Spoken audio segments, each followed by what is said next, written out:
Everybody, Lips and I got a great show for you today. We got Jason Tamba and Roselyn Williams of Playing for Change, James Murphy of Obituary, Death and Testament, and of course my great friend from RFL representative, Mick Michaels of Corners of Sanctuary. So grab your joints, grab your beers, sit down. This is a great one. Across genres and across so many locations with love. Peace. Thanks so much, Kelly B. Hello. Hello. Hello. How are you? I'm okay. Who else is here? I think Mick is joining in.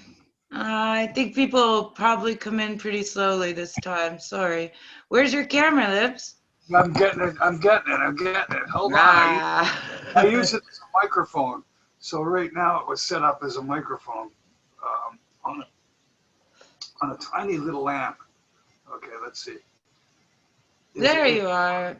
I don't know. It says that. Can you see the little squares at the top What do you mean? of everybody else, or is that just me because I'm the controller? Well, there's different ways of looking at it. There's a thing at the bottom that says participants. Okay. And I think that when you click on that, yeah, I think it gives you the list. Okay. There was some kind of way of actually setting it up so you can see it any way you want. Well, I'm hoping that everybody followed the links and they're working. I contacted everybody, so we got people coming from pretty far away today. So hopefully that it all works. I'm not sure why it's not connecting with Mick. This is frustrating. Maybe message him and see what's happening. Yeah, I see at the bottom of the screen, there's a little wavy little line. It looks like he's on pause or something. Yeah, well, I sent him a message. Well, I heard back from John Gallagher and Miles Goodwin today. Okay, here we go. Hello. Hey, Mick, how are you? Right, how you doing? Not too bad. All the way from, where are you exactly? In Pennsylvania? Philly, yeah. Oh, what's it like there?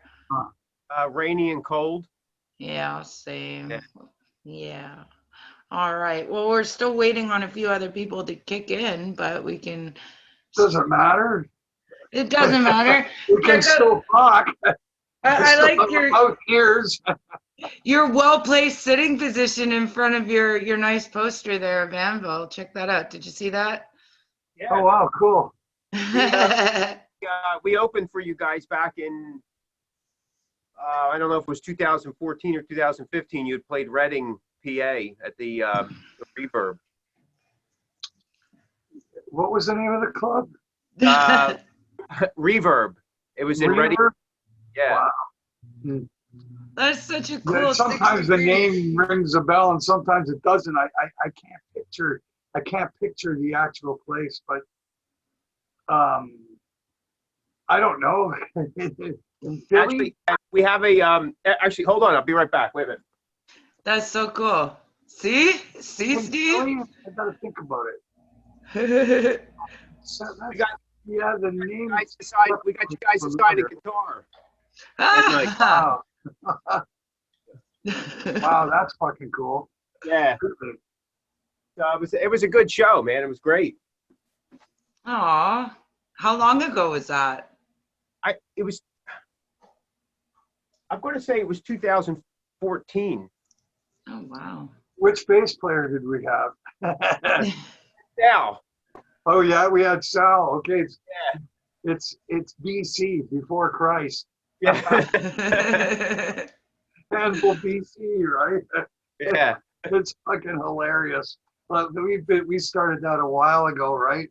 Because we nicknamed him Christ because his name's really Christopher, so he became Christ. Yeah. Christ saved the band, man. You know what I mean? It turned into all kinds of fucking jokes, right? But on the other side, I'm laughing about it, but in a certain sense, the addition of that particular that particular guy was the biggest difference in my whole career, really. Oh, That it actually it was it was a division, a really big division. It's 3 parts. You know what I mean? There's yeah, I the know. first rendition, the second rendition, and then the final one. And to me, the final one is like the best one ever. It's Oh, just wow. you found exactly what you needed to do what you wanted to do, right? That's the thing. And I think that was the good thing about all the different renditions, because we were trying different things at different points in our career, right? Yeah. Makes You gotta sense. have something to fucking, I want to get to that. I gotta get to that. That's where I gotta get to. And you gotta, Right. that's what it's all about, is finding that fucking focal point and going after it and trying to capture it. It was a certain essence that we were looking for at each point when we got different members. You know, from the first rendition, we had a typical bass player that played with a pick. We had a second guitar player that didn't play anything but rhythm guitars. Yeah. No lead playing at all, right? So that was the first rendition, and that was and actually the most loved, apparently, for whatever reason.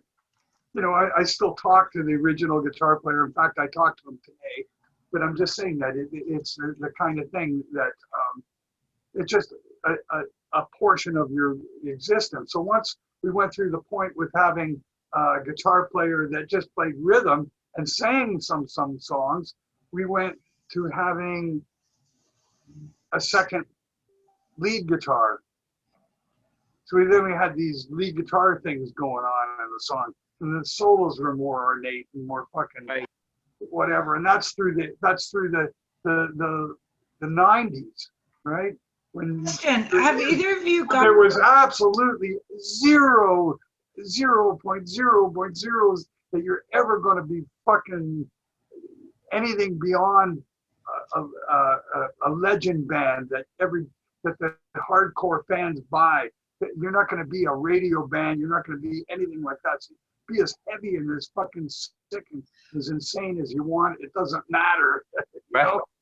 So that we went through that segment of our career, and then finally we get to another, and only me singing, virtually only me singing all that time, which is not a good thing, because you don't have backup singing, you don't have harmonies, you're missing the whole other fucking facet that made the first rendition what it was. Right. The first rendition had 2 singers. The second rendition had 1 singer. And then now it's like, okay, finally we got the singing back. We didn't bother with the second guitar, because in the scheme of things, it actually made little or no difference. It made more sense to make more of our vocals, which were hurting, than that we were ever hurting for lead guitar. We never hurting for lead guitars, but that was not a problem. It's like, what happened to your vocals, right? Right. Did you guys have any problems connecting? No. This is so weird. There's like 3 or 4 other people that are saying the link isn't working, and it's the same link I sent you both, so I don't know what to do. So there was supposed to be some other great people joining us, and I feel really bad. So hopefully, I really don't know what the problem is. The meeting ID number, none of you guys needed that, right? No, it just had to press connect to meeting. That was it. Oh, man. James Murphy is trying to connect now, and so is my friend from Jamaica. So, well, they're, for whatever reason, they're having a problem. I don't know how to. I can't direct them because I can't see their screen. I know. You know, you can't tell them, hey, man, click on that. I know, right? And I have no tech support. My tech support is actually unavailable today. He's gone. So I guess what we'll have to do is just invite him back next time and try this again. So I'm sorry about that, guys. I appreciate you both coming on anyways.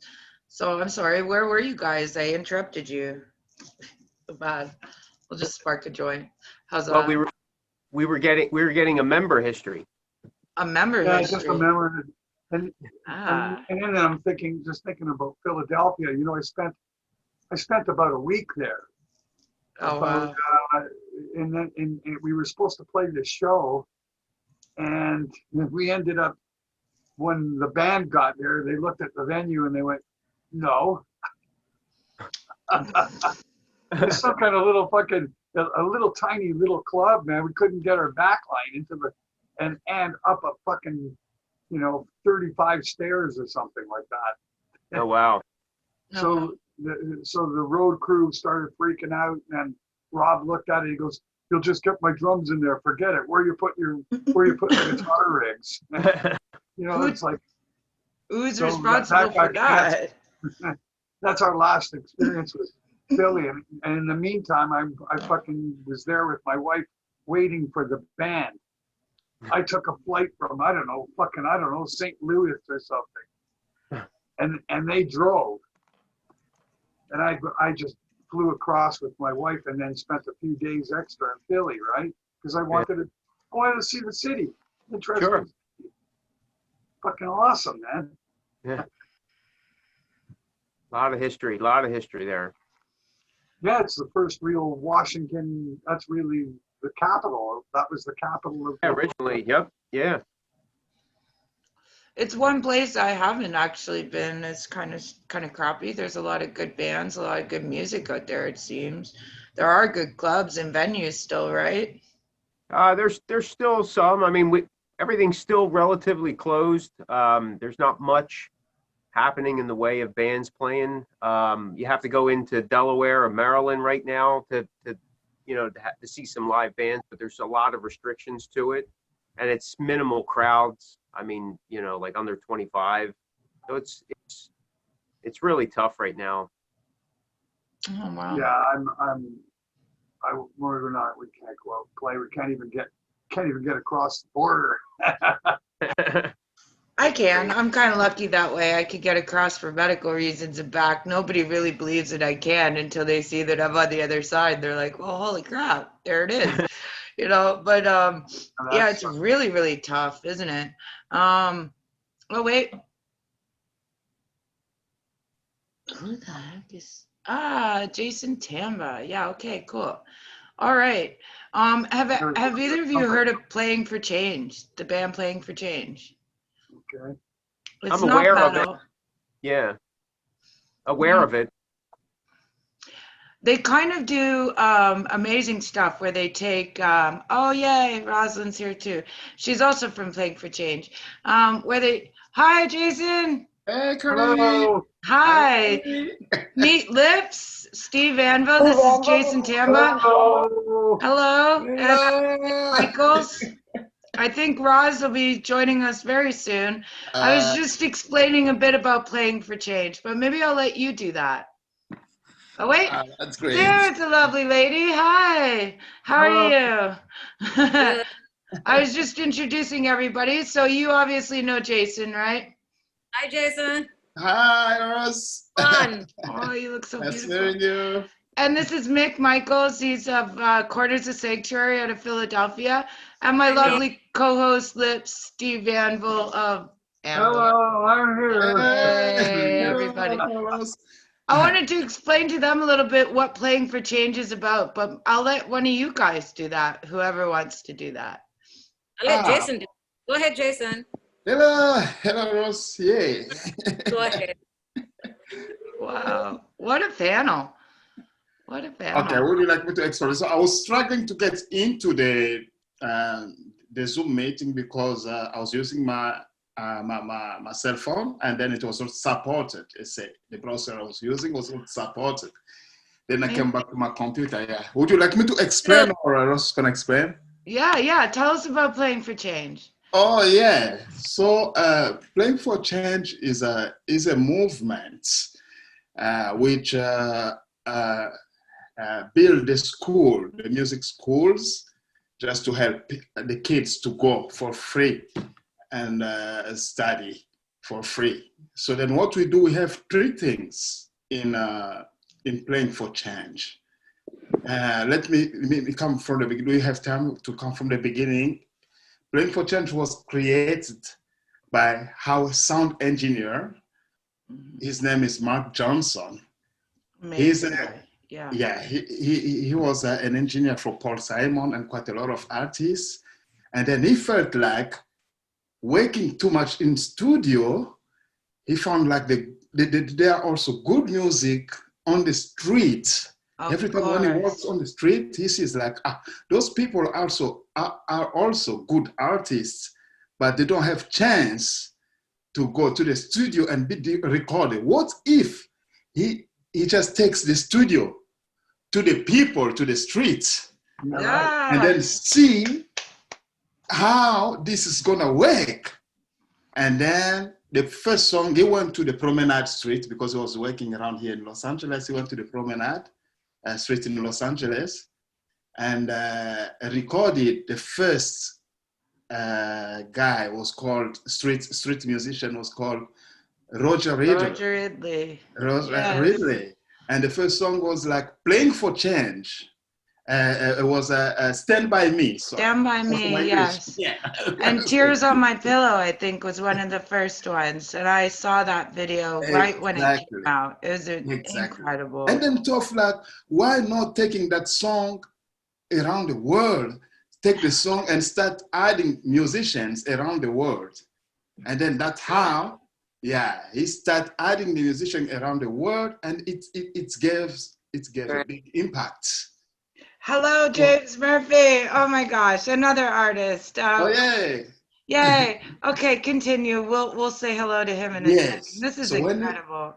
When he started that, the second time when he came to record War No More Trouble, that's how I've been found.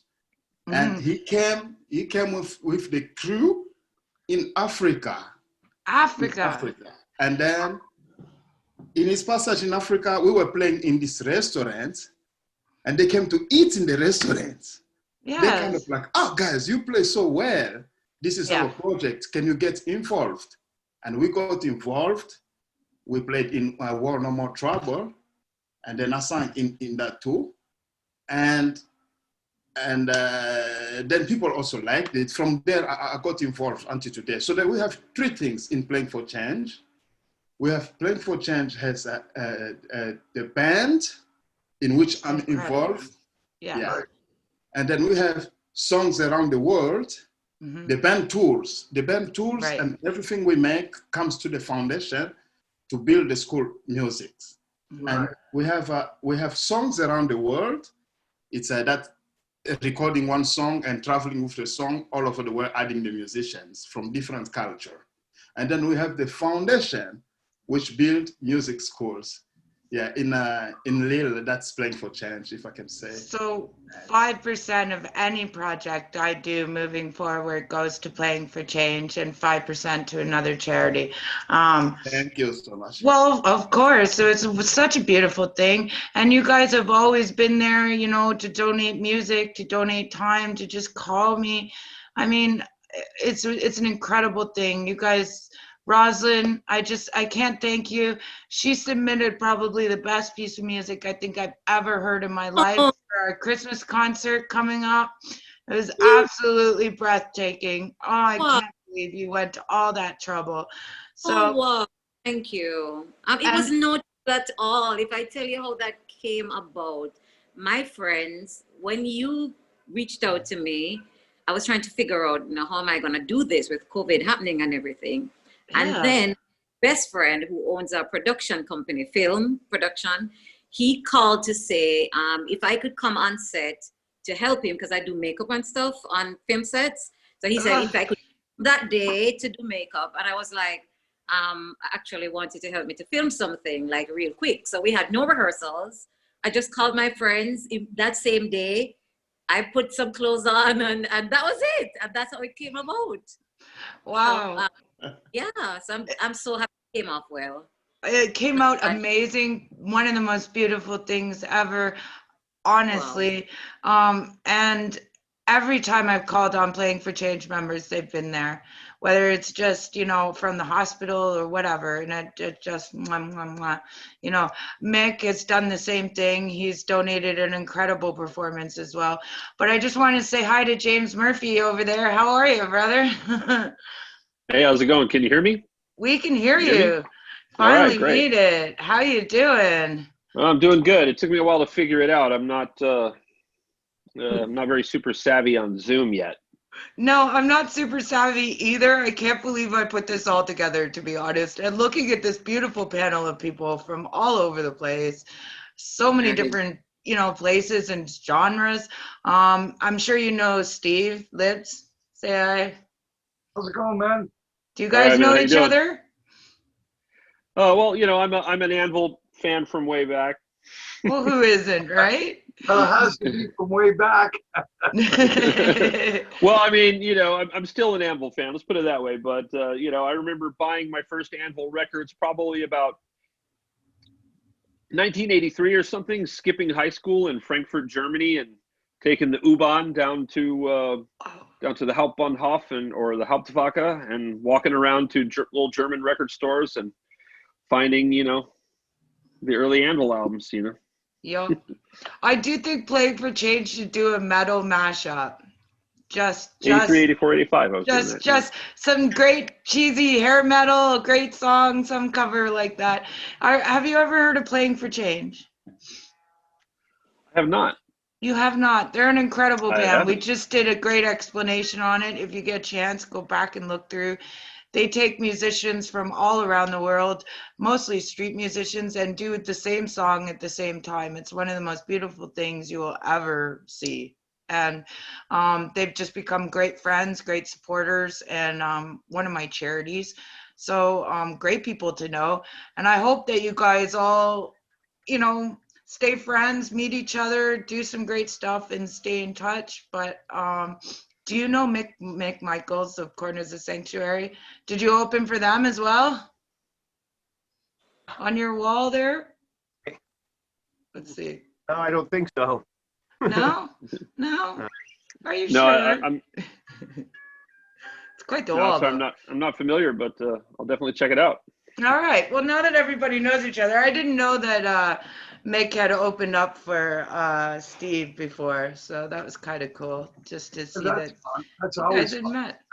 Yeah, it's a Well, weird. I'm surprised I haven't over the years. I mean, even from my very first the very first album that I ever played on, it came out in 1990, but it was recorded in '89, and so only about 5-6 years after I bought my very first Anvil records. But in the meantime, I had moved back to the States, and I didn't really know that anybody in America knew about Anvil. I didn't. I thought it was like. They didn't really. but We talk a lot about that. When I met Chuck Schuldiner, but the year before I joined Death and made my first album with them, when I met Chuck Schuldiner, I went to Terry Butler, the bass player's house. Terry plays for Obituary now, but back then he was in Death, and they were on their Leprosy album, I think. And I came in. They were getting ready to do Spiritual Healing, the album that I came in for and played on, and wrote a lot of music for. But I went to Terry Butler's house with Chuck and Bill, the other three guys, and it was my very first meeting of them in person. And Terry had his record collection there, and they were talking about how awesome Chuck's record collection was, and we were just talking about all the bands we liked. And it didn't take very long for Anvil to come up, and all three of us were just, like, hell yeah, these albums are awesome, Forged in Fire and all that, yeah. That's interesting that you mentioned Death, and I didn't really know much about them, but we played a show in the New York area, and I think it was on Long Island. It could have been. There's a big, huge venue, and Death was one of the bands that opened up for us, and it would have been in '87. Oh, wow. Yeah, that was That was 2 years before I joined the band. Yeah. Right. Now Chuck was still, of course, bless the guy, he was still alive at the time. And he was, of course, really immediately made himself known to me. You know what I mean? It was one of Yeah, those I would kind of imagine that he moments. would, because And he was a huge fan. I've met lots of support bands, but there are certain characters, the way that they introduce themselves and their forward, their sort of forward approach to meeting somebody. Hey, I better pay attention. If you follow what I'm saying, I'd never Yeah, heard I get of you. the band, and there's a band opening for me, and the way that particular guy, but in any case, what comes with it comes a great story. I had brought my English bulldog, Beast, right? And now, if you remember, there was a video called Mad Dog. Oh yeah. Okay, and there was a bulldog in that video. Oh, that was him. That was my dog. Very cool. Very cool. So like And the I brought him headliner on the doesn't. road, and I let him run around the venue when everybody was doing sound check. So what happened was the dog ran up on the stage while Death was doing their sound check and had his shit right beside him. Oh my God. That's They're all awful. fucking He probably laughing. thought that was cool as shit. Yeah, they're laughing. They're fucking killing themselves laughing. And they take gaffer's tape and they put a square around it and write Lips's dog shit here. Oh my God. I can imagine, man. That'd be hilarious. So the headliner doesn't get to choose who you tour with? Like you just show up and you never know who's opening for you? You come to each gig and it could be it's a different band, a different sound. Yeah, local openers or regional openers. Yeah, we come from wherever. It's usually just done by the promoter. Set up by the promoter. Crazy. That's crazy. It's like it's your show though. It would matter who's opening for me. I would want to choose them. Yeah, well, it's also a business, and at some point, I mean, if you can't dip into you can't have your fingers in every single part of the business. Most bands don't even have that much clout to begin with. That's true. That's true. So. I guess playing for change is special. You guys consistently work with so many different people. Who's been your favorites? I asked Mermans, what it was like to work, with Keith Richards and, Ringo Starr or Taj Mahal. And he goes, well, I'm from Africa. I'd never heard of these people before. I come here, I listen to the music, it's amazing, and I go play with them. I'm like, you just go play with Keith Richards, like you've never heard the name. This is mind blowing. But who is your favorite? Excuse me, is that Roselyn? Mm-hmm. Yes. Oh yeah. You just noticed that now? Smoke another one. I think we'll send you some Canadian weed. Okay. I got it. I know we're crossing genres here. I know you guys probably never heard of Anvil, have you? Or the band Death, or Testament, or any metal. Yeah, it's all probably foreign to you. I've heard of Lips.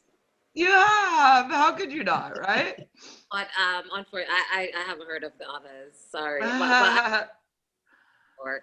Because I work with Damian Marley, so we do a lot of the festivals on the road and stuff. Yeah. So I think at some point I heard of Lips. There you go. Yeah. There you go. Yeah. Well, I do think that it would be an amazing thing to smash some metal and some reggae together. I don't think it's something that comes up too often. But yeah, right? Can you hear it? Because I can hear it.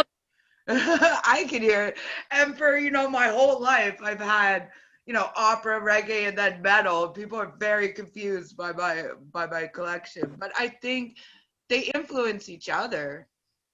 Influence each other, right? I think Bob Marley's son, Steve Marley, did a mashup of I think it was Aerosmith and a Bob Marley song that he technically did a remix to. Yeah. So that was really that was really good. I mean, So it was Aerosmith and a Bob Marley classic that he did a remix to. I've playing for change for probably everybody that I've met, and some pretty hardcore, you know, headbanging, very, very high, you know, and they love it. There isn't a person out there who doesn't enjoy it. It's just too good. It's just really too good. And I think that's 10 more minutes. But I think that's the beautifulness of just bringing a bunch of people together that maybe might not have thought of joining forces and doing something and pulling something out of it that's different. Like I really see right here it could happen, you know? You never know, right? No. I'm happy I'm meeting all these people. I mean, you can never tell what could happen. It's really humbling, and it's really an honor for me to meet all these wonderful people today. Hey, James, where are you Kelly, calling from, James? Where am I calling from? This is my home in Florida. Yeah. Well, you're down in Florida. Okay. Oh, Nice and warm. I then. miss Florida so much. Yeah, yeah. Very, very nice weather here today. Whereabouts? It was really cold last night, but Are they still doing shows in Florida? As of last week, they were. yeah, people are still. I mean, they were stopped for a long time, but at some point, people just decided that it's okay to do shows again, and that. Oh wow. Yeah, Wow. and so they're having like smaller shows, like big tours aren't coming through because those bands aren't coming through, but local shows are happening all the time. Well, then I I definitely. get invited to them all the time, but I'm not going. Oh, okay. I was gonna say I want to talk to you guys, but Roselyn did something really incredible, and she did an amazing online performance, and so did Mick. They sent me a full performance. Like I'm just like mind blown that they were able to do this during COVID.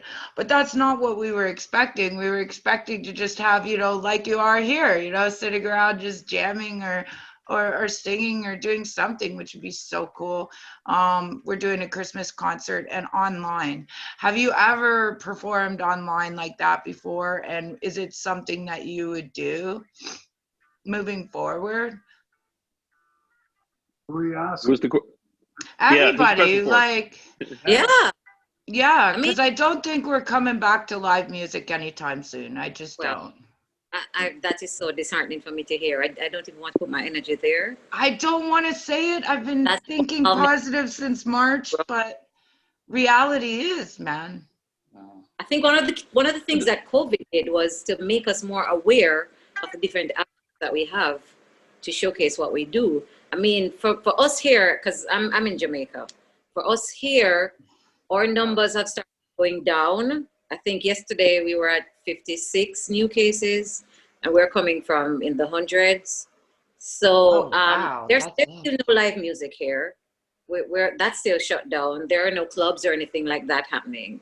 And you know, this is the home of reggae music, and the industry is very big. That's how a lot of people earn a living. But that's closed down entirely for the past almost a year now, since COVID started, 10 months.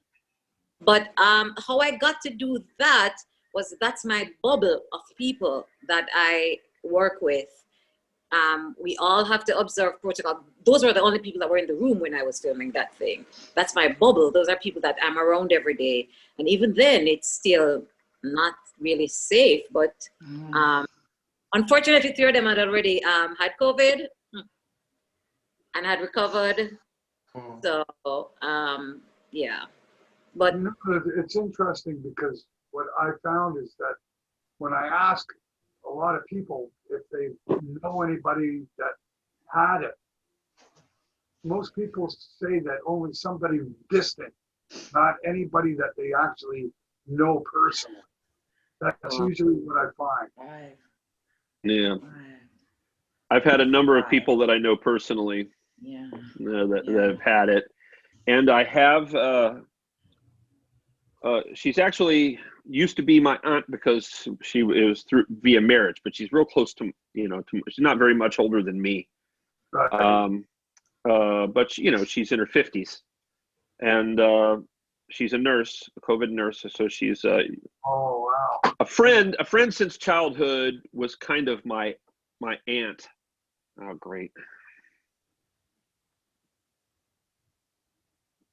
All right, sorry, I had to reply. I'm getting asked by my neighbor via text to come help them with something. I'm like, yeah, I can't do that right now. But she works in a COVID ward, and she's a tough girl, tough lady. I've never really seen her cry, but I'm sure she has. But she keeps her, she's always kept her emotions in control, and this stuff has her. Just has her destroyed. She was crying her eyes out about it. She's scared. She's worn down, and she's just seen far too many people die. And what I tell you, the thing that wears on them almost as much as what they're seeing and going through all the day, all the healthcare workers, is having to deal in their own personal lives when they are out and about away from the hospital, having to deal with people who think it's all a hoax and that it isn't real.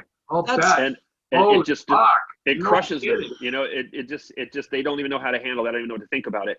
Her hospital has like 3, if not 4 by now, because they were talking about getting another one. She said, cooler, like big trailers, cooled trailers. Wow. Like on generators out in a side parking lot to hold bodies. Whoa. Because their morgues are full.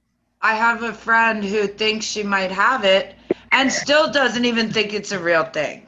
She's still like, she's probably like, she's got a fever and everything, and she still does not believe it's real. To the extent that we have the luxury to even have, for there to be people who are out there denying it, is a testament to how good of a job our healthcare workers are doing, despite the attempts of a whole lot of our politicians to scuttle their efforts. And, they just don't even know how good they have it. You have it so good that you don't know anybody personally that's had it, and you can sit there and talk that crap online or whatever, and that's just a testament to what a great job our healthcare workers are doing, and that the efforts to educate people are doing, to some, but it's still, I mean, in the United States, I realize obviously not everyone here is from the United States. But in the United States, we have something like 2% of the population of the world. Yeah. We have something like 20% of the COVID cases. So how well are we really doing? We got over 200,000 dead, I'm talking to people that believe that that's a lie. And I think those people should be taken on organized tours to the coolers outside of hospitals where they have the bodies stacked up like cordwood. I couldn't agree more. Honestly. Yeah. I know people who I don't understand the idea or how people can believe that something of this size that takes the whole world and changes the whole world could be fake. Yeah. Where the hell what rock are you living under? How stupid could you be? Science denial is a plague. Is a plague almost as bad as COVID, as any other plague on human society. Science denial is just rampant, and unfortunately, it's being encouraged by lots of people online. There's not a lot of pushback against it, except when you do, you run right up against resistance.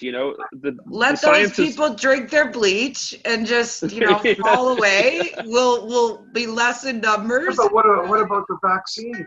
What about the vaccine? People saying that it's filled with nanoprobes and stuff like that, so that they can fucking control you and turn you into a robot. I could not. If they could do that, the technology existed to do that, they wouldn't need to fake a plague to get it into all of us. There's too many things that we willingly imbibe into our bodies voraciously, and they could just Water. put it in that, Yeah, you know? anything, food, yeah. And you know what? Let them Yeah, do just put it. it in our, Because put it in I'll our find hot some dog and tech- Yeah, beer but that's supply, common you know? sense. Hey, hey, Yeah, hey, yeah. that's let 'em do common it. sense, man. Of course. Yeah, Let 'em do exactly. it. That doesn't count. I say let them put the It comes down nanoprobes to, in. I'll find yeah. a hacker to hack them, and I'll tweak it to my own workings. You know what I mean? I'll just be a super cyborg. You know what I mean? Yeah. You know, the idea that of just a healthy body that's a machine and not a body with my brain. I'm interested in great idea. the opinions, the panelists from, and I'm sorry I don't remember the names yet, but I know we have a panelist from Africa and a panelist from Jamaica, Yeah. right?